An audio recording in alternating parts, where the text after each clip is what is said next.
nawawalan ng kontrol ang Republika ng Islam. Kagabi, may mga ulat na dumating na ang mga puwersa ng seguridad ay napaalis hindi lang sa isa, hindi lang sa dalawa, kundi sa 3 pangunahing lungsod, kabilang na ang kabisera. Ayon sa mga ulat na ito, halos nawalan na ng kontrol ang mga puwersa ng seguridad sa pangalawang pinakamalaking lungsod ng Iran, ika-5 pinakamalaking lungsod, at sa kabisera ng Iran, Tehran. Kung magpatuloy ito, wala nang balikan para sa rehimeng Islamiko, kaya itinaas ng kataas-taasang pinuno ng Iran sa pinakamataas na alerto ang mga serbisyong panseguridad. Mas mataas pa ito kaysa noong 12 araw na digmaan ng Iran at Israel.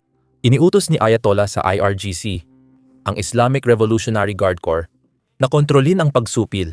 Ginagawa niya ito dahil natatakot siyang may lilipat mula sa regular na sandatahang lakas at pulisya. Ilang araw na ang nakalipas, nakita natin ang mga video ng pulis na pumapalakpak at kumakaway sa mga nagpoprotesta na parang sumasama na rin sila. Bukod pa rito, mas mahirap sa pulis na pumatay ng nagpoprotesta na mula rin sa kanilang barangay o minsan ay kamag-anak pa. Ito ang dahilan kaya gusto ng Ayatollah na makialam ang militar. Masamang senyales ito para sa mga nagpoprotesta dahil may mga nakakatakot ng video at larawan mula sa mga pangunahing lungsod. Pero sa kabila ng paghihigpit, patuloy na lumalaki ang bilang ng mga nagpoprotesta. Sa nakaraang 2 araw, nagpatupad si Ayatollah ng halos total shutdown ng internet at naglabas ng sunod-sunod na pagbabanta ang mga awtoridad. Sa kabila nito, nakikita nating may mga lumalabas na video mula sa iba't ibang lungsod gaya ng Tehran, Esfahan, Mossad, Qom, at iba pa. Lalong lumalaki ang mga rally araw-araw at kaya naman umaabot na ang mga awtoridad sa pag-utos ng direktang parusang kamatayan para sa sino mang nagpoprotesta sa kalsada. Hindi ako nagbibiro, pakinggan ninyo ito. Ang tanging pinagkukunan ng information ngayon, ang internet at mga telepono ay pinutol na at ang kataas-taasang pinuno, si Ali Khamenei, naglabas siya ng panawagan para sa armas. Ayon sa kanya, ang mga nagpoprotesta ay bayarang sundalo ni Donald Trump. Ipagtatanggol ang revolution laban sa mga teroristang ito, kasunod ng kanyang mga pahayag ay mga sigaw ng kamatayan sa Amerika. Mukhang may malaking sagupaan na paparating. Ilan sa pinakamalalaking demonstrasyon ay naganap dito sa Mashhad, ang lungsod kung saan ipinanganak si Khamenei, ngunit nawawalan na ng pasensya ang kataas-taasang pinuno. Pinapanood mo. Nananawagan ang rehimen ng mas mahigpit na aksyon habang ang mga nagpoprotesta ay lumalaban sa Diyos. Nakikita na natin ang mga terorista ng IRGC na pumapatay ng mga Iranian. Sa screen, makikita ang isang nagpoprotesta sa Tehran na nakahiga at binaril sa ulo. May dugo na lumalabas sa mata at bibig niya. Nangyari ito kahapon. Tapos, mayroon din tayong mga saksi sa Tehran na naguulat na hindi bababa sa 200 katao ang patay sa lungsod. Hindi na bababa pa iyan. Malamang mas mataas pa ang totoong bilang. Marami ring napatay sa lungsod ng Karaj. Sinabi ng kapatid ng kaibigan ko na nakilala niya ang bangkay ng kanyang asawa mula sa humigit kumulang 200 na bangkay. Maging ang mga doktor mula sa Tehran ay kinukumpirma ang mga ulat na ito. Isang doktor sa Tehran ang nagsabi sa The Times na 6 na ospital na kanyang pinagtatrabahuhan ay nagtala ng hindi bababa sa 200 at 17 na namatay sa isang gabi, karamihan ay dahil sa totoong bala. Dagdag pa niya, inaalis ng awtoridad ang mga bangkay sa ospital. Karamihan sa mga namatay ay kabataan. Kabilang ang ilang napatay sa labas ng Tehran Police Station nang magpaputok ng machine gun ang mga puwersa ng seguridad. Hindi bababa sa 30 nagpoprotesta ang namatay noon. Sa isa pang video ng BBC Persia, makikita ang isang ospital sa Siraj. Ilang mga nasugatan mula sa protesta ang makikitang nasa critical na kondisyon. Ayon sa isang miyembro ng staff ng ospital, 20 nasugatan ang dinala doon na tinamaan ng bala sa ulo at leeg. Ayon sa kanya, ang ospital na ito ay kulang sa surgeon, pati neurosurgeon, orthopedic, at ophthalmologist. Malinaw na ebidensya ito na nagsimula na ang marahas na pagsupil nitong nakalipas na 2 araw. Sa malas para sa IRGC, hindi na ito bago. Ganyan nila nakuha at pinanatili ang kapangyarihan mula 1,979, lalo na tuwing may mga Iranian sa kalsada. Sa kasamaang palad para sa IRGC, hindi bumabagal ang mga nagpoprotesta. Patuloy pa rin silang lumalabas kahit may panganib ng putukan. Nire-record at inilalathala nila ito para makita ng lahat. Tingnan mo ang video na ito. Isa sa pinaka nakagugulat na nakita ko. Nagvi-video ako para makita ito. Tingnan mo ang nangyayari, tingnan mo ang mga bala, tingnan mo kung gaano karami ang mga ito. Salamat sa panonood. Meron kaming social media.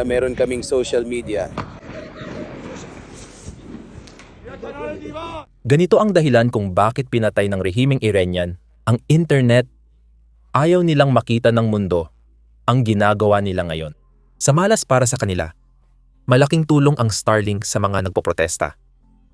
Tinatayang 40,000 hanggang 50,000 Starlink terminals ang naipuslit sa bansa. Ngayon, kaya na nilang kumonekta sa satellite at magbigay ng Wi-Fi sa kahit sinong may terminal. Kaya mukhang humingi ng tulong ang Ayatollah sa China at Rusya para habulin ang Starlink. Tingnan mo itong ulat na ito. Nag-jam ang Starlink terminals ilang oras bago mag-internet blackout sa Iran. Umabot sa 30% ang pagkaantala ng uplink at downlink traffic sa umpisa.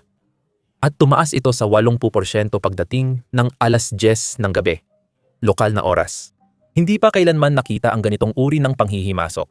Malamang na ang teknolohiyang ginamit ay ibinigay sa Iran ng Russia o China. Ito ay isang nakababahalang senyales na tila nagpapakita na ang rehimen at IRGC ay naghahanda para sa mas matindi at brutal na aksyon. Bagay na hindi natin nakita sa mga protesta noong 2000, 2019, o 2022. Una, gusto kong sabihin na pinatay na ng rehimeng Iranian ang internet habang nakikipag-usap ako sa inyo. Mabilis ang tibok ng puso ko at nakakaramdam ako ng kaba.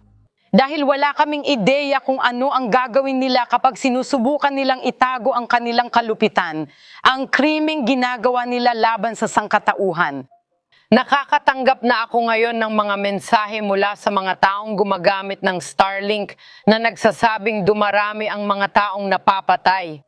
Nasasaksihan nila sa kalsada kung paano binabaril at pinapatay ang mga tao. Kaya nga hindi ko rin alam kung ano ang mangyayari sa mga taong nagpapadala sa akin ng mga video, pati na rin sa mga pamilya ng mga napatay.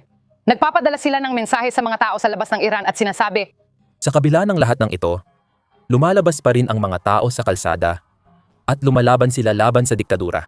Panoorin ang video sa screen. Makikita natin ang mga tao sa Tehran na winawagayway ang bandila ng leon. Iyan ang opisyal na watawat ng Iran bago ang revolusyon noong 1979 at ngayon ang bandilang ito ay naging isang simbolo ng mga protesta.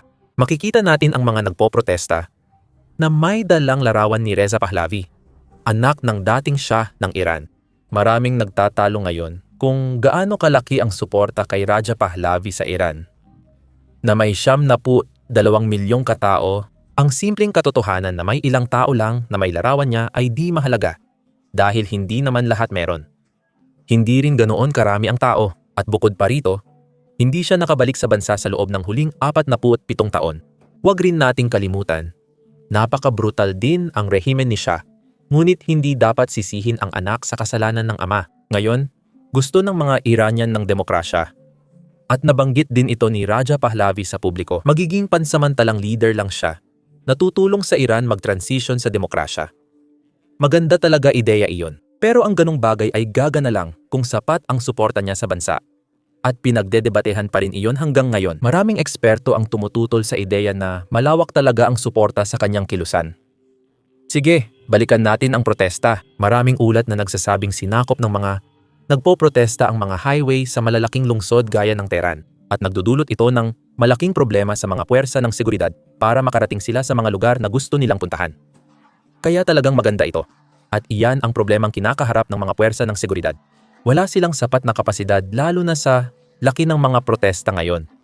At pag-uusapan natin iyan mamaya. Bukod dito, naiulat din kahapon na sinakop ng mga nagpoprotesta ang Mahat.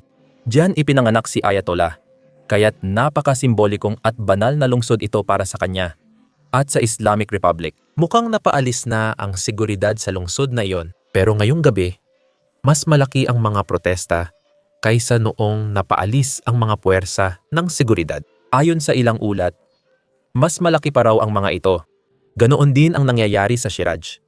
Ito ang ikalimang pinakamalaking lungsod sa bansa at base sa mga ulat, mukhang napaalis ng mga nagpoprotesta ang mga puwersa ng seguridad. Sa kabila nito, patuloy lumalabas ang mga tao sa kalsada at lumalaki pa ang mga lugar ng protesta. Mahalaga ring tandaan na patuloy pa rin ang lahat ng ito.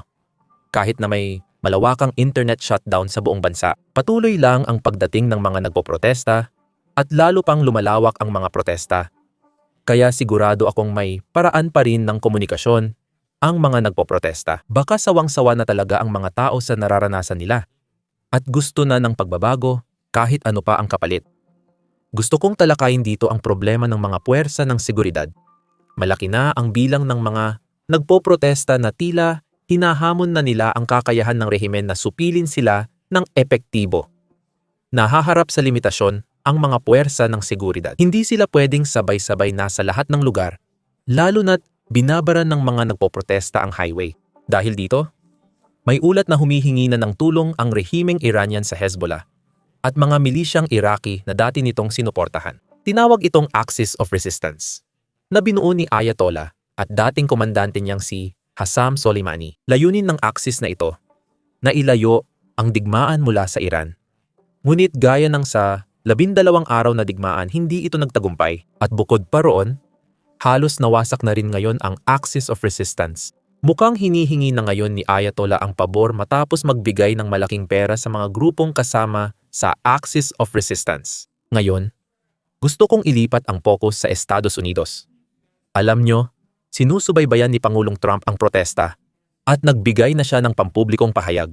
Kahapon, binanggit niya ulit ito sa malaking pagpupulong. Pakinggan ninyo. Sa tingin mo hanggang kailan mananatili sa kapangyarihan si Ayatollah? Sa mga nangyayari at ulat ng mga pinapatay na nagpoprotesta, kailan makikialam ang United States? May malaking problema ang Iran. Sa tingin ko, sinasakop na ng mga tao ang ilang lungsod na dating imposibleng makuha, ilang linggo lang ang nakalipas. Maingat naming binabantayan ang sitwasyon. Malinaw kong sinabi na kung magsisimula silang pumatay ng tao tulad noon, makikialam kami. Tatamaan namin sila ng matindi kung saan masakit at hindi ibig sabihin nito na magpapadala kami ng sundalo sa lupa, pero ibig sabihin ay tatamaan namin sila ng sobrang tindi kung saan masakit, kaya ayaw naming mangyari iyon. May mga pagkakataon na tulad nito kung saan si Pangulong Obama ay tuluyang umatras, pero ito ay isang bagay na talagang kamangha-mangha na nangyayari sa Iran, nakakabilib itong panoorin. Ginawa nila ang trabaho nila ng hindi maganda, masama ang pagtrato nila sa kanilang mga tao, at ngayon ay binabayaran na sila, kaya tingnan natin kung ano ang mangyayari. Binabantayan namin ito ng mabuti. Ngayon, may gusto akong ibahaging maaaring hindi ninyo inaasahan.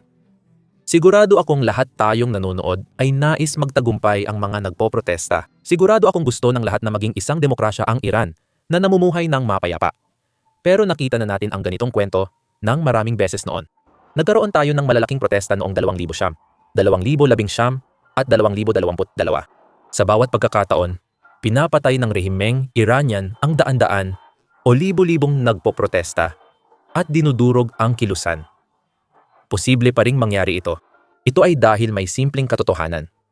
May baril, machine gun at mabibigat na armas ang puwersa ng rehimen. Habang halos walang panlaban ang mga nagpoprotesta, may ilang grupo na may armas de 47, 47, pero karamihan sa nagpoprotesta ay bato lang ang gamit. Kung mapipigil ang pag-aaklas, tiyak maglulunsad ang rehimen ng malupit na paghihiganti laban sa sariling mamamayan. Mahalagang tandaan na pagkatapos ng 12 araw na digmaan laban sa Israel, mahigit 21,000 Iranians ang inaresto. Marami na ang binitay at patuloy pa rin ang mga pagbitay. Ito ang dahilan kaya marami ang nananawagan ng dayuhang intervention. Tulad ng nabanggit ko sa mga naunang video, mahirap ang desisyong yan para sa kahit sinong dayuhang leader, hindi lang sa United States. Walang siguradong nakakaalam ng mangyayari kapag may ibang bansa na nakialam. Iyan ang dahilan kung bakit maingat ang Israel at Estados Unidos. Nagpapahayag sila ng suporta, pero wala pang tunay na nakikialam. Tanging panahon ang makakapagsabi ng mangyayari Pero sa nakalipas na 2 araw, dumami ang pagpatay ng puwersa ng rehimen. Sigurado akong magiging malaking salik iyon sa pagbabago ng isip ng maraming leader sa buong mundo. Kaya patuloy naming susubaybayan ang protesta sa Iran at bibigyan namin kayo ng mga update tungkol sa mga nangyayari. Huwag kalimutang mag-subscribe. Malaking tulong ito sa amin. Ako si Sam. Magkita tayo sa susunod na video. Isa sa mga problema sa paggawa ng ganitong video ay nagpapakita ito ng maraming drone strike kahit walang nasasaktan, tao o sundalong Ruso. Madalas dinidemonetize o nililimitahan ng YouTube ang aming videos. Nitong nakaraang linggo, 4 na war videos namin ang na-demonetize ayon sa YouTube. Ang pagpapakita ng drone strikes o kahit footage mula sa frontlines ay hindi advertiser-friendly at kaya nililimitahan ang mga video, pero ito ang realidad ng makabagong digmaan at ito ang digmaang nilalabanan at sinusubukang malampasan ng mga Ukrainyano. Naniniwala kami na mahalagang maipakita ito. Kaya nilunsad namin ang Basics Insider na kami mismo ang gumawa mula simula para walang limitasyon. Hindi namin kailangang i-blur ang aming drone strike. Hindi namin kailangang i-blur ang mga kuha sa unahan. At hindi rin namin kailangang i-blur ang mga bus ng himpapawid ng Russia na nasisira. Bukod pa dito, hindi talaga kami nagpapalabas ng mga ads sa site. Kaya hindi namin kailangang i-censor ang sarili namin dahil lang hindi masaya ang mga advertiser sa mga tinatalakay namin. Hindi namin pinopondohan ang site sa pamamagitan ng mga ads. Pinopondohan namin ito sa pamamagitan ng inyong suporta. Kung interesado ka sa ganitong coverage at gusto mong mapanood ang videos namin ng walang censorship at may bonus content na wala sa YouTube, sumali ka sa basicsinsider.com. Pwede mong i-click ang link sa description or i-scan ang QR code sa screen. Sa pagsali, mapapanood mo lahat ng na-upload at mga future videos namin. Bukod pa dyan, susuportahan mo ang coverage namin at ang channel namin. Kaya maraming salamat. Ako si Sam at magkikita tayo sa susunod.